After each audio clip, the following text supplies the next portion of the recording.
eleição, o presidente Fernando Henrique adverte o país que vai tomar medidas duras. Hoje se discutem, na verdade, duas maneiras de montar um esquema de ajuda internacional ao Brasil. É tudo uma mistura de novela com drama de Shakespeare. Considero que, embora a Petrobras o Brasil seja quase do tamanho da Petrobras, o Brasil é maior do que a Petrobras. E as questões da Petrobras se confundem com as questões centrais do Brasil, porque dizem respeito ao papel que o petróleo e a riqueza nacional têm sobre a soberania nacional e a autonomia do Brasil em seu projeto de nação independente. Mas muito me alegra que tanto em Macaé quanto aqui eu perceba que os petroleiros têm uma visão que transcendem, que vão além das questões específicas da Petrobras e olhem também com atenção, crítica e disposição para a luta as questões que envolvem o futuro do Brasil. O Brasil está hoje sob diversas ameaças. Uma delas, talvez uma das mais importantes, é a ameaça que paira sobre a Petrobras. Mas é importante que os petroleiros transcendam as questões do petróleo, transcendam as questões da sobrevivência da Petrobras, para entender e lutar e enfrentar as questões específicas que afetam, que atingem e ameaçam o projeto da democracia brasileira. Hoje, assistimos a um episódio dramático que é a decretação da prisão do jornalista.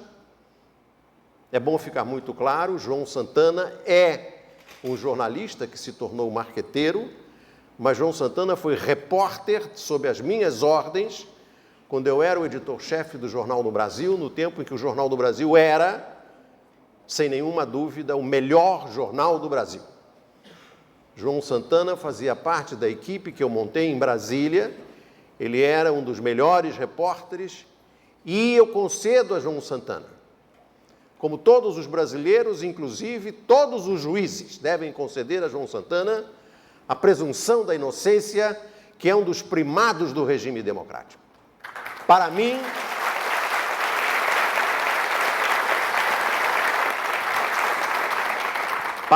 até que fique provado, e mais do que provado, garantido o direito de defesa, João Santana é um homem inocente. E hoje no Brasil não há ninguém mais poderoso do que Sérgio Moro e Ali Câmara, o diretor de jornalismo da Rede Globo, porque o jornalismo da Rede Globo sequestrou a justiça brasileira.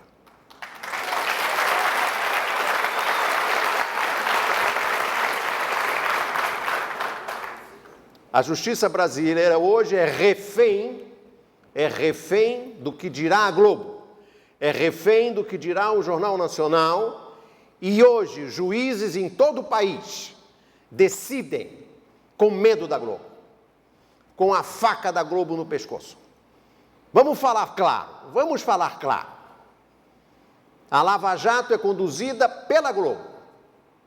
A Lava Jato é conduzida pela sanção, pela divulgação, pela projeção que a Globo dá a delações de criminosos, delações premiadas e selecionadas.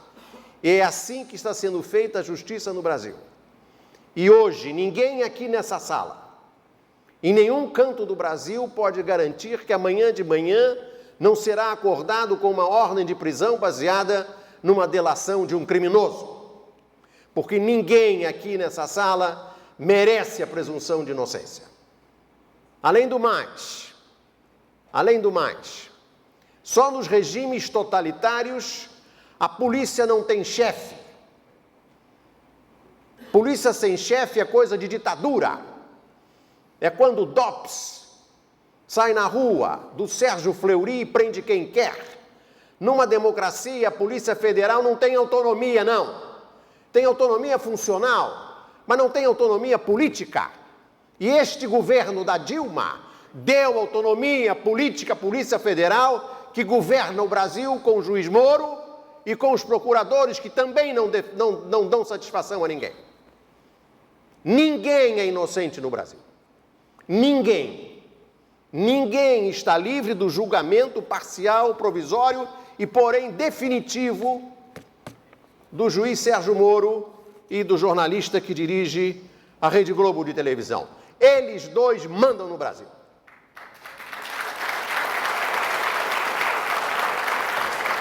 E vamos falar de corrupção. Vamos falar de corrupção. Eu recomendo a essa plateia a leitura de um dos maiores pensadores brasileiros vivos, o potiguar Gessé Souza, a quem eu tive a honra de entrevistar no meu blog Conversa Fiada semana passada. Autor de um livro sobre os batalhadores, esses que ascenderam à classe média depois do processo de inclusão social do governo Lula, e acaba de lançar um livro muito interessante sobre a tolice do pensamento brasileiro. E ele mostra lá com muita clareza que existe uma linha de raciocínio do pensamento conservador brasileiro que pretende transformar a corrupção como privilégio do Estado e daqueles brasileiros de segunda categoria, aqueles brasileiros coitadinhos, aqueles brasileiros que não merecem morar nos Estados Unidos, aqueles brasileiros vira-latas como nós, que temos o monopólio da corrupção e da safadeza, segundo esse pensamento. Vamos ler o Gessé para entender o que está acontecendo. E vamos ler o Gessé também para entender que, na opinião dele, o maior pecado dos governos trabalhistas do PT foi não ter enfrentado o PIG, que eu chamo no meu blog Partido da Imprensa Golpista, essa mídia monopolista.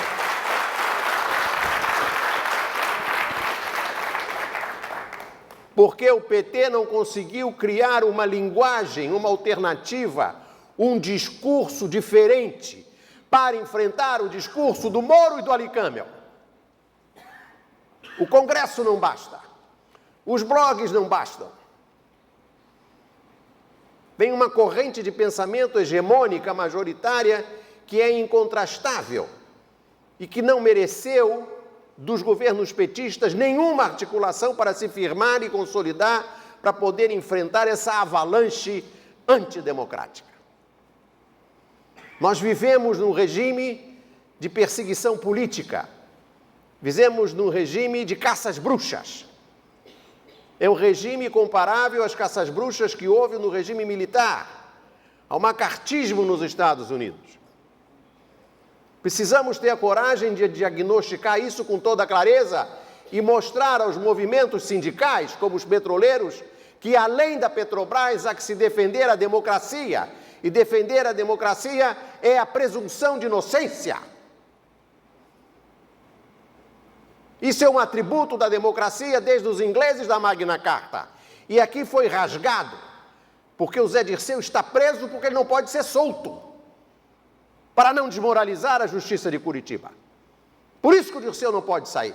Porque nós assistimos ao depoimento dele, ao juiz Moro, e não há nada contra o Dirceu, e o Moro não sabe o que perguntar ao Dirceu. Mas o Dirceu não pode ser solto, como o João Santana vai ficar preso eternamente em Curitiba. Ele vai se apresentar à prisão perpétua, porque a liberdade dele significará a falência dessa justiça que é controlada pela Globo. E essa é uma perspectiva que não podemos perder. É mais importante do que a Petrobras. Mas a Petrobras sofre um ataque muito sério, entre outros motivos, porque até agora a presidenta Dilma Rousseff se limitou a uma manifestação no Facebook, dizendo que não abre mão do regime de partilha.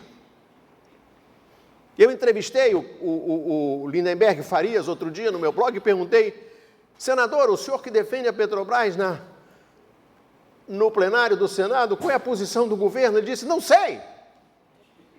Encontrei com a senadora Fátima Bezerra agora no aeroporto, indo correndo para Brasília para se reunir com a bancada do PT e movimentos sindicais para defender a Petrobras, porque não tem certeza de qual seja a posição do governo que ela defende.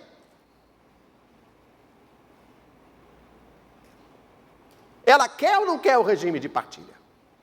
O governo quer ou não quer o regime de partilha? O governo quer ou não quer o regime de partilha ou prefere a emenda Serra, que tira a Petrobras do jogo do pré-sal, ou a emenda Ferraço, que dá a Petrobras a opção de concorrer para explorar o pré-sal? O que é a mesma coisa que dizer que é uma maneira de tirar a Petrobras do pré-sal e acabar com o regime de preferência nacional? Porque a opção não garante a preferência nacional no fornecimento. O que é que o governo quer? Essa é uma ameaça que paira sobre a Petrobras, mas tem outra. Tem um projeto do senador Tasso Gereissati aqui, nosso vizinho aqui do Ceará, aquele que dizia e diz, tenho jatinho porque posso. Ele tem jatinho porque pode, e entrou com um projeto de lei que obriga todas as empresas estatais a abrirem o capital, abrirem até 20% de suas ações ordinárias em bolsa. É um projeto de massificação da privatização. Abrir o capital de todas as 1.000 empresas estatais. Isso está lá no Senado agora para ser debatido. E eu não vi ninguém na rua falar sobre isso. E tem o projeto do presidente do Senado, Renan, também nosso vizinho aqui de Alagoas, que é a favor da independência do Banco Central. Ele quer trocar a subordinação do Banco Central ao presidente da República, que é eleito pelo voto popular, pela subordinação do Banco Central aos bancos. Porque independência do Banco Central significa subordinação aos bancos. Esses são 3 projetos que estão aí. São 3 projetos que se valem da fragilidade do governo, se valem da dificuldade do governo de disputar a opinião pública, e são projetos que têm como fundamento a revisão do resultado da eleição. Vocês viram agora que recentemente foram os blogs sujos que descreveram um dos episódios mais sórdidos da República Brasileira, que é esse casamento do poder com o quarto poder. O casamento do presidente da República com a Globo e a Veja. Um casamento bastardo, como uma jornalista da Globo, que eu conheci, que trabalhou comigo, chamada Miriam Dutra Schmidt, que viveu maritalmente com o senador Fernando Henrique Cardoso, em Brasília, que todo mundo sabia que os dois eram casados em Brasília. Tiveram um filho. Depois, através de 2 DNAs, se soube que o filho não era dele. Ele, portanto, ele é isso que a gente está pensando que ele é 2 vezes. É o único 3 pontinhos de dupla certificação. Nunca se viu na história da Mundial 3 pontinhos com dupla certificação. Ele tem um DNA no Brasil, um DNA em Nova York, que demonstra que o filho não é dele. E o que aconteceu? Para abafar esse caso, para que ela não importunasse a candidatura dele à presidência da República, muito menos o governo dele, ao saber que ela estava grávida, ele expulsou ela do gabinete dele no Senado, aos gritos de saia daqui, sua rameira. Recomendo o livro O Príncipe da Privataria, do meu amigo Palmério Doria, que descreveu esse episódio. E aí entraram em operação o ministro das Comunicações, Sérgio Mota, o senador e ministro do Planejamento, José Serra, em combinação com a Rede Globo, o então diretor de jornalismo, Alberico de Souza Cruz, e montaram um esquema para, Alberico apadrinhou o menino é afilhado do Alberico. Alberico nomeou ela correspondente em Lisboa, depois em Madrid, depois em Barcelona, para não fazer nada. Ficou 20 anos na Europa sem fazer nada. E o Fernando Henrique mandava dinheiro para ela através de uma empresa que ganhou, sem licitação, a exploração de todos os free shops do aeroporto brasileiro. A Duty Free, a Brasif. e mandava dinheiro para ela e para o filho, suposto, através de operações de uma empresa offshore. E deu a ele um presente em Madrid, um apartamento de 200 mil euros, numa operação de remessa de dinheiro. Para encobrir a safadeza, ele conseguiu que a revista Veja publicasse uma nota dizendo que a Miriam ia mudar-se de Brasília para Florianópolis, onde vive a família, para fugir do calor e viver no frio, porque ela estava grávida. Ia ser recebida lá em pouco tempo pelo pai do menino, um biólogo que estava estudando em Londres. O biólogo não apareceu em Florianópolis até hoje.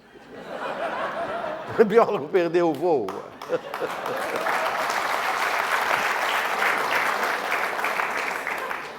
E agora a Globo diz que nunca soube que ela trabalhava lá. Trabalhou 25 anos na Folha da Globo e a Globo não sabia.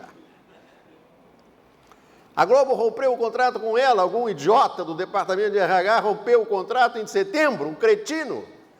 Ela ficou aborrecida quando soube que o Fernando Henrique deu um apartamento de R$1 milhão à namorada dele atual, na Avenida de Genópolis. Eu não sei como é que um professor universitário, aqui há vários professores universitários, conseguem sair por aí dando apartamento de R$1 milhão.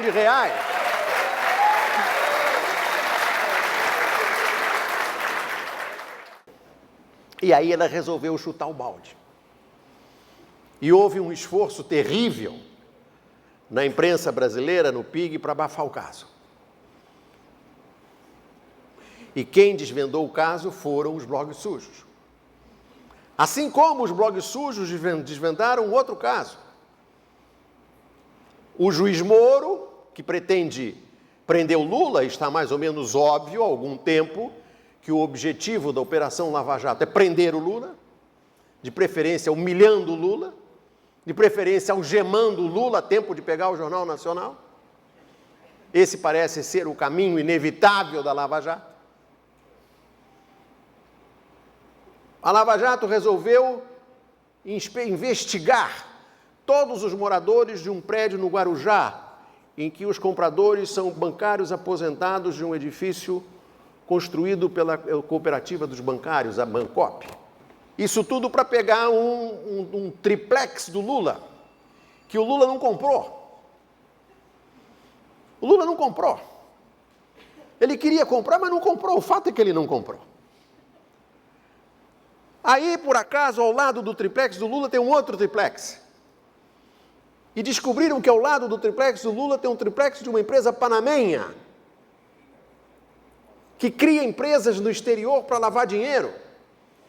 Uma das empresas, que é essa empresa ao lado do Lula, que não é o Lula, porque o Lula não comprou, é dona de um triplex na praia de Paraty, no Rio de Janeiro.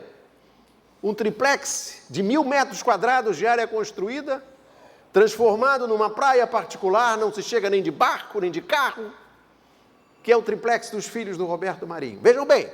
Vejam bem, uma empresa panamenha no triplex ao lado do que não é o Lula.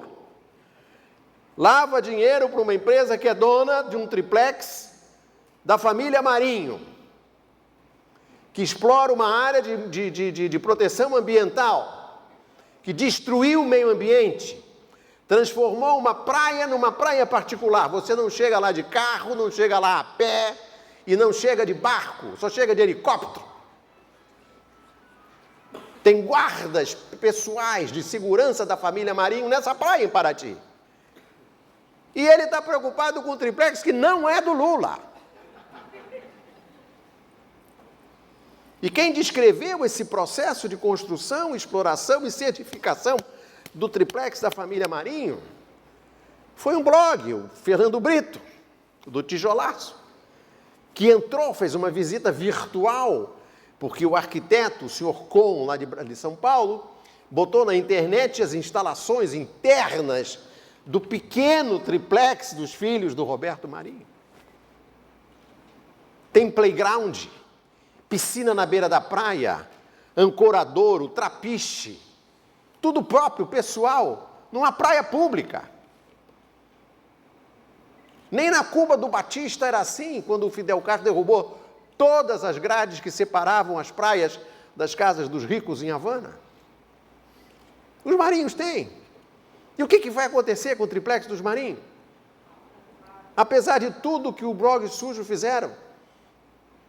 O que vai acontecer com a remessa de dinheiro do Fernando Henrique, que sai distribuindo apartamento de 1 milhão por aí, como se tivesse renda para isso? Nada, nada, nada. Por quê? Por que foi possível? Por que foi possível que o aparelho de Estado brasileiro, através da mídia, se deixasse apropriar por uma elite tão predadora? Por causa desse fenômeno que eu modestamente tento descrever nesse livro, O Quarto Poder, que, como disse o meu amigo que me antecedeu, é um trabalho de 4 anos. Era um livro que eu estava escrevendo sobre como se instalou e desenvolveu a indústria da televisão comercial no Brasil. E, a certa altura, depois de muitas mudanças e de muitas casas e tal, eu consegui reunir umas caixas onde eu jogava todas as minhas anotações de repórter. Eu sou um repórter que não confia muito em gravador e como eu trabalhei muito tempo em televisão e você tem que ler em seguida aquilo que você anotou para poder fazer um comentário, um stand-up, uma análise, eu gravei isso, eu anotava tudo com uma letra que eu pudesse ler depois e ia jogando nas caixas e tinha caixas e caixas e caixas que eu acabei reunindo e chamei um jornalista recém-formado da PUC de São Paulo, Murilo. E depois de 1 ano e 3 meses de trabalho, ele conseguiu organizar essas anotações todas, fomos fazendo um pente fino, pente fino, pente fino. Eu peguei aquele livro que já estava quase pronto e tive que reescrever ele todo para inscrever nesse livro a minha participação de repórter, a minha participação de jornalista, e é esse pequeno trabalho que eu apresento a vocês aqui e que eu espero que seja útil para entender o primeiro poder do Brasil, que é tão forte, que permite que hoje o Brasil seja governado pelo Moro e pelo Ali Câmara. A primeira manifestação que eu tive do poder da imprensa, que eu registrei como repórter, foi um encontro que eu tive com o presidente Juscelino, depois que ele saiu do poder. Eu sou de época, né, como se diz, eu sou de uma certa idade, mas eu não cheguei a entrevistar o Juscelino quando ele estava no poder. Entrevistei depois que ele saiu do poder, uma entrevista que não foi publicada para a revista Veja, era para ser sobre o aniversário do Banco BNDE, e a censura não deixou que a entrevista saísse. Naquela altura, Juscelino estava no índex do regime militar. Mas eu conversei com o Juscelino sobre o programa de metas, como é que ele financiou o programa de metas, e depois que acabou a entrevista, sobre o BNDE, começamos a conversar, tomando um cafezinho, ele muito simpático, porém muito arredio, muito mineiro. Eu conversei com ele e anotei quando saí. Cheguei na rua, ali na Avenida Rio Branco, esquina com o Presidente Vargas, no Rio, e anotei com a minha mão o que ele me disse. Por que eu mudei a capital para Brasília? Porque eu temia que a vila descesse. A vila é a vila militar, a base do exército que ficava em Deodoro, no subúrbio do Rio, e que descia quando havia golpes de Estado, para depor os presidentes, depor o Getúlio, depor o Carlos Luz, e era a sublevação da vila militar era o pavor de todo presidente. Então ele temia que a vila vai descer. E eu era muito vulnerável por causa da força da imprensa, diz ele. A Rádio Globo, todas as noites, pregava o golpe contra o meu governo. A Rádio Globo.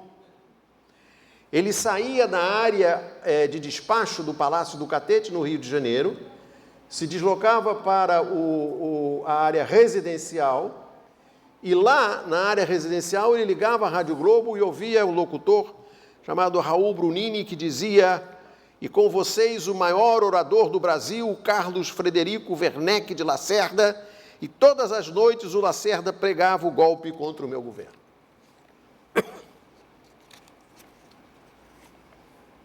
Aí ele mudou a capital para Brasília. com medo do Lacerda, da Rádio Globo. Vejam bem, o Brasil mudou a capital por causa dos discursos do Lacerda na Rádio Globo. Não foi porque o José Bonifácio previu lá na independência do Brasil mudar a capital para o centro do país. Não foi porque se concebeu que uma capital no centro ia desenvolver o Cerrado, não. Por causa da Rádio Globo. Um outro registro que eu tenho aqui é quando o Roberto Marinho é escolhido ministro das Comunicações do governo Tancredo Neves. O governo Tancredo Neves, que foi aquele governo de transição entre o regime militar e a chamada Nova República, que ele acabou não presidindo, mas que ele dirigiu toda a transição até ser eleito pelo Colégio Eleitoral.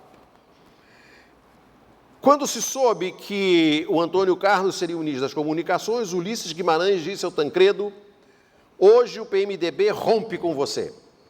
É inadmissível que o ministro seja o Antônio Carlos, um homem que serviu à ditadura. O PMDB, Tancredo, vai romper com o governo.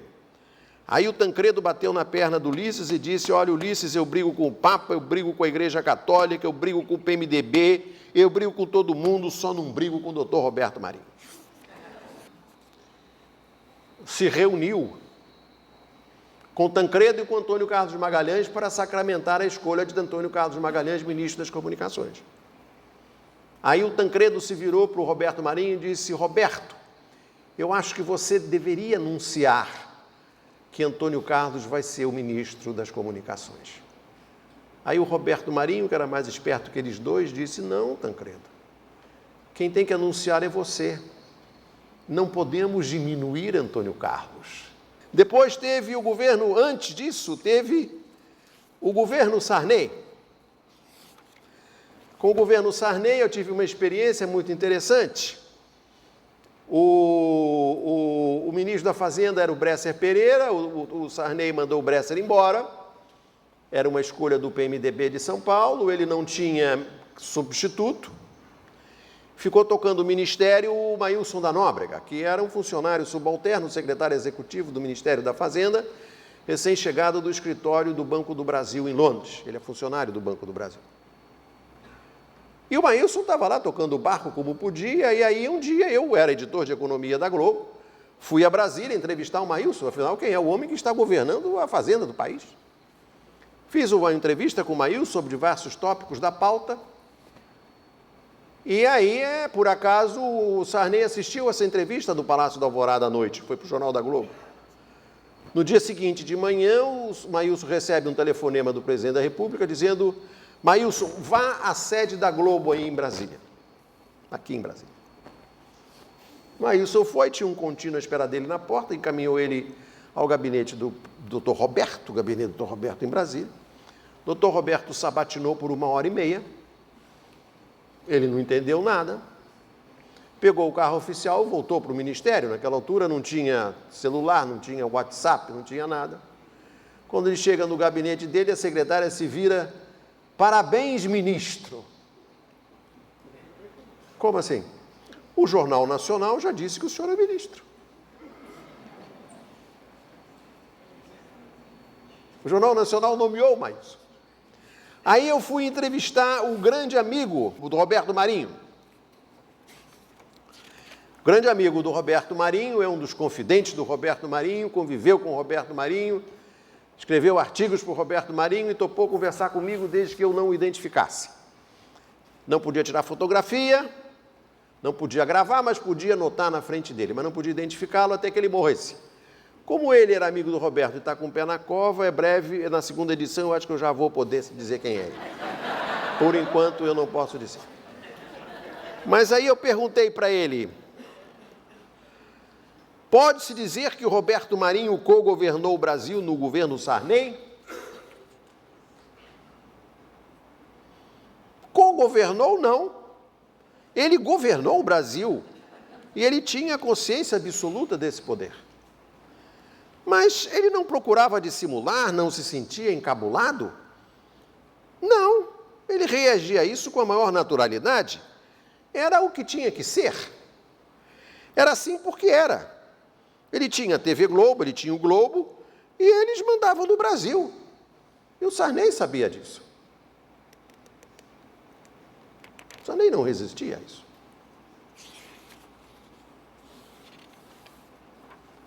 O Roberto Marinho mandou no Brasil e aí acabou o governo Sarney, ele ficou vendido, porque ele não tinha candidato à sucessão do Sarney. Ele começou apoiando o Quércia não foi para frente, depois apoiou o Afif não foi para frente, apoiou o Covas. Ele escreveu o discurso do Covas, com que o Covas lançou a sua candidatura. Covas era candidato à presidência da República, tinha se licenciado do Senado, pediu apoio ao Roberto Marinho, o Roberto Marinho deu com a condição de que ele adotasse o programa que o Roberto Marinho escrevesse. Isso não é brincadeira, estou falando sério. E aí um grupo de assessores do Covas escreveu um programa que submeteu a um amigo do Roberto Marinho, que escrevia editoriais do Globo, chamado Jorge Serpa. O Jorge Serpa leu o trabalho do Roberto Marinho, o trabalho do Covas, que o Covas adotaria como seu programa de governo, e não gostou. Ele tinha uma certa experiência de jornalismo como editorialista e tal, e disse, está faltando um murro, está faltando uma expressão, está faltando... E aí obrigou a mudar tudo e ter a expressão, vou dar um choque de capitalismo, que consistia em ajuste fiscal radical e privatização total. Isto é um choque de capitalismo. O Covas suspendeu a campanha presidencial, reassumiu a cadeira de senador, fez o discurso choque de capitalismo e saiu na manchete do Globo. Covas, 2 pontos. Vou dar um choque de capitalismo. E assim ele se tornou candidato à presidência da República. Mas não foi adiante. O Covas não ganhava a eleição. E aí se elegeu o Collor, que era um azarão. Não era de partido nenhum, filho de um amigo dele. Mas o Roberto Marinho não tinha como mandar no Collor. Jovem, impetuoso, sabia de tudo, entendia de tudo, ganhou sozinho. E aí o Roberto Marinho resolveu se aproximar do Collor. E a melhor maneira seria nomear um diretor de jornalismo. É o cargo político mais importante do Brasil, o diretor de jornalismo da Globo. Resolveu nomear diretor de jornalismo da Globo o amigo do Collor. Esse é o Alberico Souza Cruz, que foi padrinho do filho suposto do Fernando Henrique. Nomear o Alberico, porque o Alberico fez aquela campanha do o caçador de Marajá. Fez um Globo Repórter inteiro sobre o caçador de Marajá. E aí, na véspera de ser destituído, na véspera de ser degolado, o diretor de jornalismo que fundou a Rede Globo, criou o jornalismo da Globo, com o Boni, com o Walter Clark, com o Arce, Armando Nogueira. Acabou o Jornal Nacional, ele me liga lá para baixo na redação e me chama e diz, vem cá, Paulo Henrique. Ele queria desabafar.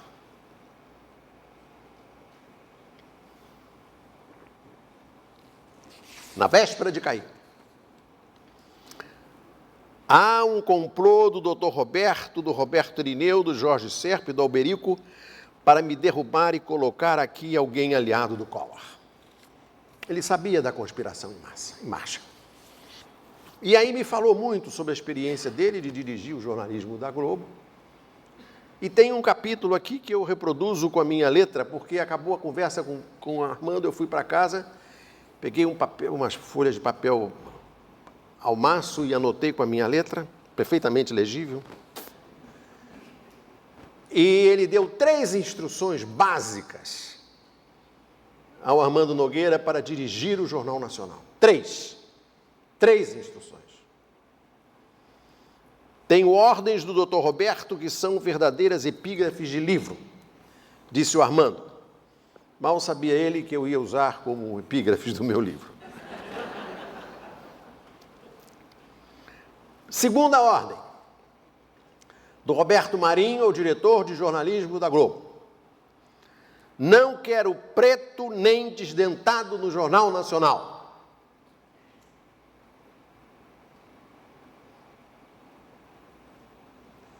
A única exceção é o Pelé.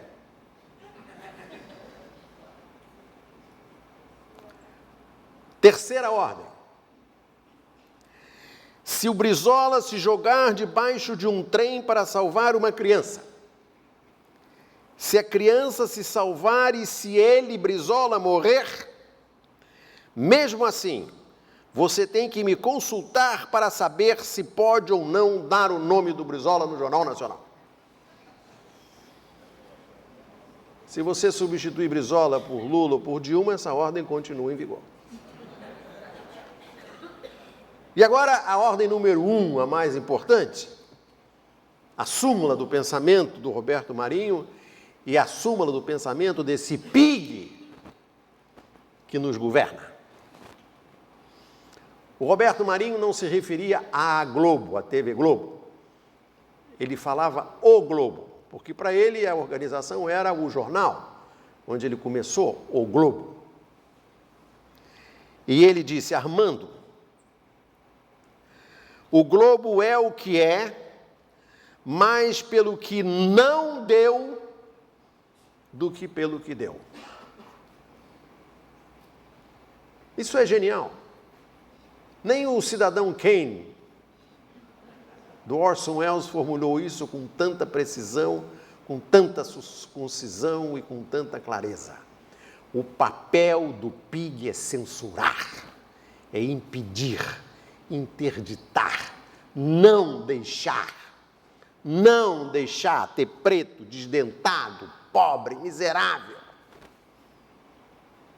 trancar. Fazer isso que o Gessé Souza descreve no livro dele é a censura intelectual, a censura simbólica, o racismo sociológico, que troca a cor da pele, a etnia, pela pobreza. Pobre não entra no Jornal Nacional. Desdentado não entra no Jornal Nacional. É isso que eles fazem. É para isso que eles estão aí. Eu tive uma experiência muito interessante também com o presidente Fernando Henrique Cardoso. Fernando Henrique Cardoso era ministro da Fazenda, não havia ainda o Plano Real, ele teve que se desincompatibilizar para ser candidato à presidência da República e precisava de apoio do Fundo Monetário Internacional e foi ao Fundo Monetário Internacional com um plano que não havia, que era o Plano Real. Não havia ainda um Plano Real. E ele pediu uma audiência ao diretor-gerente do Fundo Monetário, o senhor Michel Candecis, um francês que lhe concedeu uma audiência. E eu fui atrás com um grupo de jornalistas, não sei se todos anotaram como eu, mas eu tenho aqui as minhas anotações muito claras. Ele foi lá dentro para a reunião com o francês do Fundo Monetário Internacional. Quando acabou a reunião, o francês saiu na sala e disse aos jornalistas, sans hésitation, sem hesitação, oui, oui, très favorable. Cardoso, muito trabalho a fazer, mas não longe um programa. Vai atacar a raiz dos problemas. O FMI pode facilitar. Irá concluir uma negociação com os bancos. Aí sai lá de dentro o presidente do Comitê dos Bancos Credores, ou seja, era uma reunião a 3, do Fernando Henrique Cardoso, com o diretor-gerente do Fundo Monetário e o vice-presidente do Citibank, o maior banco credor do Brasil. Era uma reunião a 3. Era um ménage à 3. O Bill Rhodes sai lá de dentro e diz assim, positivo, sempre confiança FHC. Bancos começam a assinar papéis do Brasil em outubro, mas precisa fazer acordo com o FMI. Tudo certo. Tudo certo. Aí sai o candidato à presidência da República do Brasil, Fernando Henrique Cardoso. Michel Candecis, Bill Rhodes e o Fernando Henrique Cardoso. Ele sai lá de dentro E eu pergunto, o que o senhor prometeu lá dentro? Lembra um pouco aquele discurso do Covas? Ajuste fiscal radical, com privatização forte. Que privatização? Diz o Fernando Henrique. Concessão do serviço público. Água e gás. Telebrás. Precisa mudar a Constituição. Ele mudou.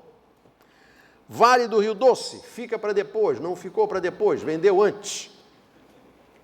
A preço de 10 merréis. E a joia da coroa?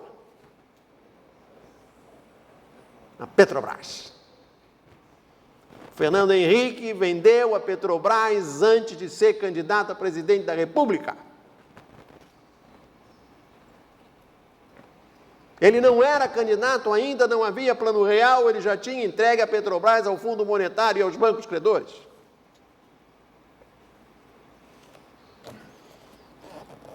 E como é que se discute isso na imprensa brasileira? Não se discute.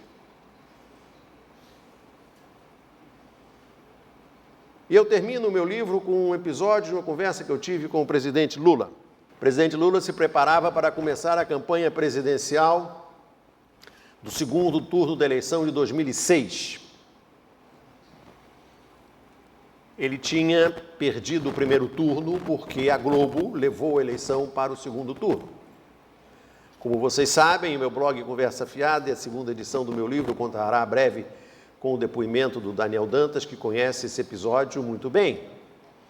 A Globo News teve notícia de que tinha caído na Amazônia um avião da Gol que matou 122 brasileiros. 20 minutos antes de o Jornal Nacional entrar no ar, o Boechat na Bandeirantes deu a notícia. A Globo News não deu porque tem um acordo na Globo que não deixa a Globo News dar furo no Jornal Nacional. Então a Globo News avisou a Globo, mas não deu. E o Jornal Nacional não noticiou a queda do avião da Gol. O Jornal Nacional não noticiou a queda do avião da Gol e que morreram 122 brasileiros. Por quê? Porque o Ali Camel montou uma edição do Jornal Nacional para conter as fotografias com o dinheiro dos aloprados que foram apanhados lá em São Paulo e mostrar a cadeira vazia do Lula num debate a presidente da República da Globo na véspera. E para não desmontar essa estrutura, esse desenho de jornal, o Ali Camel não deu o desastre da Gol. Foi dar numa edição do Jornal Nacional depois, dentro da novela. Naquela época, o Mino Carta tinha um blog e denunciou essa patranha da Globo, do Jornal Nacional, para levar a eleição para o segundo turno. E eu também dei no meu blog uma matéria dizendo que o Ali Camel levou a eleição, Ali Camel deu o golpe do primeiro turno, falta dar o golpe do segundo turno. Ao iniciar a campanha do segundo turno, no escritório do João Santana, Lula me liga e diz assim: parabéns, vocês desvendaram a maracutaia. Você e o Mino fizeram um serviço extraordinário. Aí eu anotei aqui a palavra vingança, com ponto de exclamação e uma seta. Eu não sei em que contexto eu anotei, por que eu anotei a palavra vingança. Mas ele diz assim: o João te fala. Por telefone eu não posso te falar. Nós vamos conversar sobre a democratização da imprensa. Eu estou esperando esse telefonema do Lula até hoje.